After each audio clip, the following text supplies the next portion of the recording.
I would say only that if some of my judgments were wrong, and some were wrong. Napoleon once said, "In politics, stupidity is not a handicap." These sound bites don't dispel that idea. And I will tell you, it's 3 agencies of government when I get there that are gone. Commerce, education, and what's the third one there? Let's see. Welcome to WatchMojo.com, and today we're counting down our picks for the top 10 dumb things said by United States politicians. It was an obscene period in our nation's history. No, not our nation's, but in World War II. I mean, we all lived in this century. I didn't live in this century, but in this century's history. For this list, we're taking aim only at American politicians elected to the government of the people, by the people, for the people, and are calling them out for their ignorant, reckless, unintelligent, and/or illogical statements and misstatements. The things that she says, the things that she does, what it is that she represents, but she's a perfect spokesperson. If you want to see if the star said anything equally idiotic, be sure to check out our video of the top 10 dumb things said by celebrities. So what's this empty nonsense about Ronald Reagan being just an actor? Number 10. Trees cause more pollution than automobiles. Ronald Reagan. When you look into that camera in a close-up, you better be telling the truth, or that camera will reveal it. It probably came as a surprise to no one familiar with Ronald Reagan's environmental policies that he's no damn dirty tree-hugging hippie. On the contrary, Teflon Ron entered the office of president in 1981, cynical of environmental causes and unconvinced of their political importance. And therefore, he significantly reduced funding of the Environmental Protection Agency. Even with all that info, critics were blindsided when Reagan wrongly made the assertion that trees pollute more than cars. Though he claimed to have been quoted out of context, whether it was sheer ignorance or deliberate misinformation, Reagan's ridiculous reference still resonates in Republican thought today. They love him beyond logic. Last year, they tried to elect his haircut. Number 9. Every month that we do not have an economic recovery package, 500 million Americans lose their jobs. Nancy Pelosi. First off, Nancy Pelosi is a dingbat. This prominent Democrat must have flunked math, or at the very least, she forgot to do a quick and simple calculation before delivering this statistic in a press conference. Pelosi made this slip of the tongue in 2009, while she was the House Speaker trying to drum up support for President Barack Obama's significant stimulus package. Are you going to raise taxes on guys like me? No, we're How paying. about guys like me who make millions of dollars a year? Let's do a quick math rundown on this one, shall we? Pelosi claimed 500 million Americans would lose their jobs every month if the package were not approved. Single payer, single payer, single payer. There are 300 million Americans in the U.S., and prior to the 2008 financial meltdown, about half of them were working. Pelosi may have had to stay behind after Congress to redo her homework. Well, I do think the House of Representatives at this time is an unsafe place for children and other living things. Number 8. Life is indeed precious, and I believe the death penalty helps to affirm that fact. Ed Koch. So what? Not heard by thousands so what? Of people. So what? Mayor of New York City from 1978 to 1989, this liberal stalwart often deviated from the party line and his Democratic Party colleagues. It's all part of being mayor. The secret is to enjoy it. This was perhaps never more clear than in 1985, when he wrote an essay entitled Death and Justice: How Capital Punishment Affirms Life. Though it definitely sparked debate, Koch's declaration infuriated many of the era's top progressive minds, even though he was echoing the feelings of many Americans who supported capital punishment. But you can see where they'd get confused. Killing people who kill people to show people that killing people is wrong could be considered oxymoronic at best. I'm going to now take a short recess, and I will be back. Number 7. The binders full of women gaffe, Mitt Romney.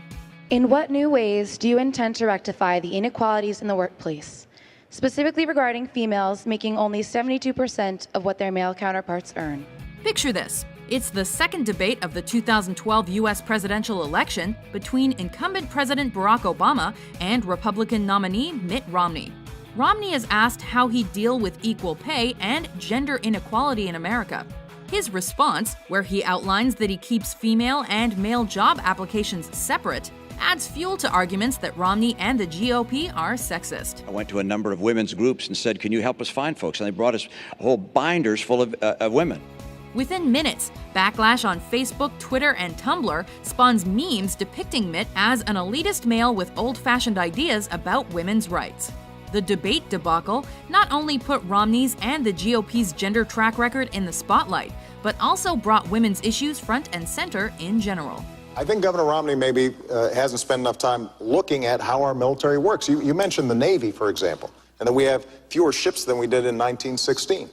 Well, Governor, we also have fewer horses and bayonets because the nature of our military has changed. We have these things called aircraft carriers where planes land on them. Number 6. If Lincoln were alive today, he'd be turning over in his grave Gerald Ford. In this, I dare not depend upon my personal sympathy as a longtime friend of the former president, nor my professional judgment as a lawyer. Less than a month after being sworn in as president, Gerald Ford granted Richard Nixon a full pardon for his involvement in the Watergate scandal. I would say only that if some of my judgments were wrong, and some were wrong. That's one reason why this quote regarding that scandal seemed paradoxical. But beyond that, it's just a dumb thing to say. Ford dragged a dead president from his grave and then put him back in it. It was hyperbole and an unintelligent statement that did nothing but add fire to America's biggest scandal involving a living president. FYI, this quote appears in a book of bad English quotes entitled Anguished English. I must admit that many of them do not look at all the same as the hypothetical questions that I have answered freely. Number 5. Got to stand with our North Korean allies. We're bound to by treaty. South We're Korean. also bound by, yeah. Sarah Palin. You need a place to be or sanctuary. Follow me there. Come on, follow me there. A gaffe machine second possibly only to George W. Bush, this former Alaska governor faced several obstacles when she was campaigning for VP in 2008 alongside fellow maverick John McCain, not the least of which was her own mouth. Palin was asked by Glenn Beck how she'd handle a conflict in North Korea. Her response may have angered the U.S. Defense and State Departments, as well as South Koreans, given the fact that the South is America's closest ally and the North perhaps America's last true enemy. It's funny that a comment like that was kind of made to, reporters. Yeah, mocked, I guess that's the word, yeah. Palin's statement was either another painful Palin geography slip-up or part of a liberal conspiracy that manipulated Glenn Beck into putting this gotcha question to Palin to undermine the right-wing patriot movement. I believe that diplomacy should be the cornerstone of any foreign policy. And I can see Russia from my house. Number 4. I took the initiative in creating the internet. Al Gore. In this 1999 CNN video, Wolf Blitzer interviews Vice President Al Gore. In a way, Gore was being interviewed for a job. It just so happens that job was President of the United States. In many job interviews, people over-exaggerate past achievements. And sometimes those answers are so dumb you wish you could take them back. Now, while we feel fairly confident that what Gore meant was that he was a key factor in terms of the advancement of economic and legislative aspects of the internet, which is true, and not that he'd outright invented the thing, this is still pretty awkward. Luckily for Gore, Americans fall into a coma whenever he addresses the nation, so most people probably missed this. Body language makes a difference in the debate between Al Gore and George W. Bush as well. Gore sighs over and over again, and Bush, the underdog, surprises by winning the debate and, of course, the election. Number 3. If it's a legitimate rape, the female body has ways to try to shut that whole thing down. Todd Akin. One of the things that I love about this country is the fact that Americans do consider life really important. Todd Akin had everything going for him in 2012. He'd won the Missouri Republican state primary against some fierce competitors and looked poised to go places.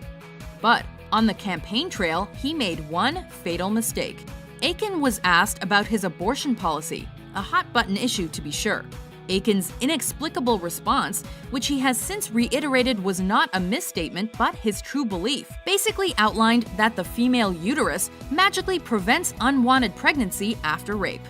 Even more, Aiken was grilled for using the qualifier legitimate to describe such rapes, as if it had to pass a was she or wasn't she asking for it test. The damage was done. What he said was, I used the wrong word when I said legitimate rape. What I meant was forcible, because that's the word Paul Ryan used. Nobody ever refuted the other part, the part about the magical spermicide. Number 2. Well, when the president does it, that means that it is not illegal. Richard Nixon. By definition. Exactly.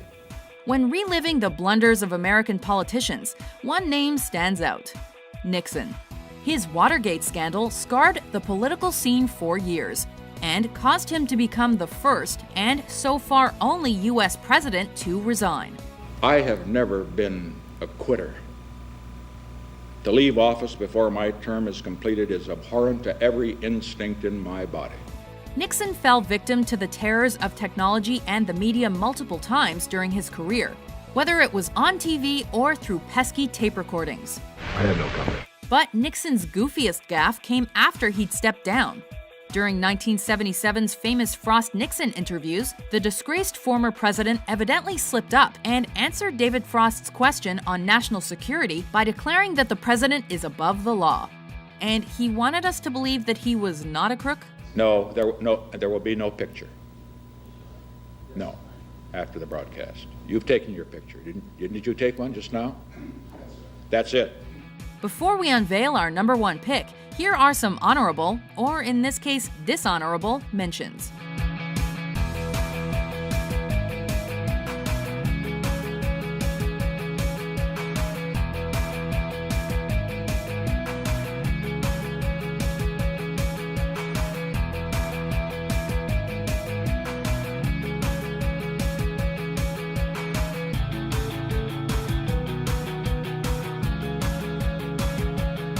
I was aware that an agreement was reached.